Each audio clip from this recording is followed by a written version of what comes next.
Amravati city news मध्ये आपल्या सगळ्यांचे स्वागत। महत्त्वाची बातमी पाहूया। अमरावती आशियाड कॉलनीतील एका ठिकाणी दुचाकी पार्क करत असलेल्या महिलेला काकू असा आवाज देत त्यांच्या गळ्यातील मंगळसूत्र हिसकावण्यात आल्याची घटना घडली आहे। 6 फेब्रुवारी रोजी संध्याकाळी 7:30 वाजताच्या सुमारास ही घटना घडली आहे।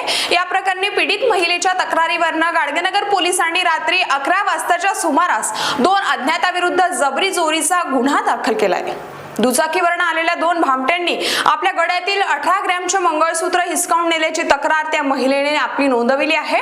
फिर्यादी महिला तिच्या बहिणीच्या मुलीचा वाढदिवस असल्याने आशियाड कॉलनी भागात गेली होती, तर सायंकाळी 7:30 वाजताच्या सुमारास आपली गाडी पार्क करत असताना अज्ञात व्यक्तीने त्यांना काकू म्हणून आवाज दिला।